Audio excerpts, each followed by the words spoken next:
Big house, fancy job, rolling in cash. What would it take for you to give it all up? Avery Haynes tonight with the story of an extraordinary Canadian, a Harvard-trained doctor who redefines what it means to have it all. When we were rich, I felt like a failure. It's not something you usually hear in a neighborhood like this, a leafy upscale enclave where the houses are grand, the lawns manicured, and the gardens groomed. We did have everything. We had this big house and, two cars. We had retirement savings funds. We had everything. When most people say we had it all, it's said with regret, but not the family who lives right here in this stately home surrounded by luxury. When we became quotation makes poor, love. Andrew Simone is a doctor, a Harvard-trained dermatologist who operates a drop-in clinic out of the back of his house. And it's here that he and his wife Joan have raised 13 children, including one they adopted. Rewind to 1975. We weren't happy. The children were selfish. We were giving them everything, giving them money. You have this gorgeous house in this beautiful neighborhood. You have everything that money can buy, and you feel completely empty. Yeah, I was just empty. The Catholic couple found themselves at a prayer group and made a life-altering decision. They would give away all of their worldly possessions except this house, which they needed to raise their large family. It wasn't hard giving away the money. That was easy. It wasn't hard giving away the car. I was never happy when we did have money in the bank. I didn't know what to do with it. It was just sitting there. Every single penny except for the bare minimum to live given to the poor. At some point, one of your teenagers must have said, I want that thing. Yeah, work for it. Go get it. Did they ever rebel against you? Yeah, some of them went without getting their bicycle or their fancy boots and things like that. Some people won't fathom why you would want to live like the poorest of the poor. There's something about poverty that is so beautiful and so wonderful and so satisfying. It makes you so happy.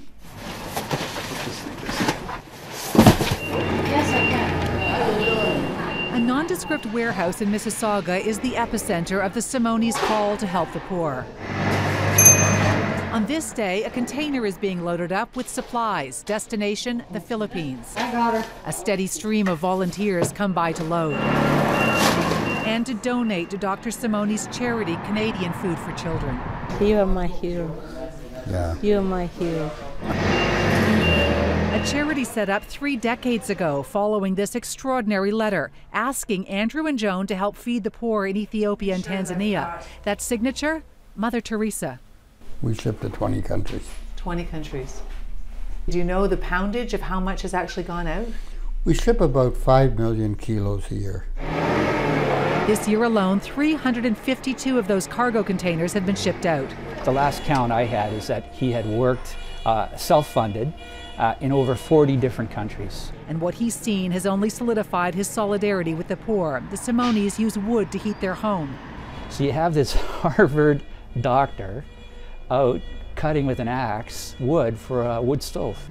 They rely on food donations from strangers. There's some days I can't get things in the refrigerator. Other days it's quite empty. And in this house where the Simones raised their 12 children and 1 adopted child, they also over the years opened their doors to 27 foster kids. We would take the whole family. And twice there was 4 kids. We would take the whole family rather than split the kids up.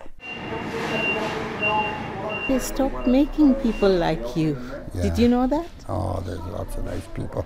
Each human has the ability to do so many wonderful things in this earth. There was discussions at the warehouse today about you one day will be made a saint. Oh, I don't believe that.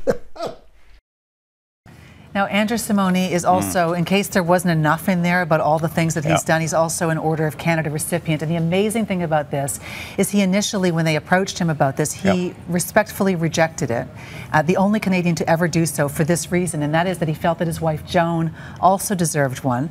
They messed around with all the protocols, and they both were given Order of Canadas. And when he went to accept it at the black tie event, he got one of the suits from the warehouses to make. How Gandhi-ish of this man, and what a wonderful thing to have done. And it shows you how addicted we become to our material possessions, and how we build ourselves a little box and keep ourselves inside of it, and he's broken out. And the amazing Look what thing, he's done. and the amazing thing is he doesn't expect other people to do the same as him, but just to be grateful for what they have. I'd love to hear from you about this story or any other. I am at City Avery. The Inside Story, as you know, runs every Tuesday and Thursday on City News. All segments are up on our website, citynews.ca.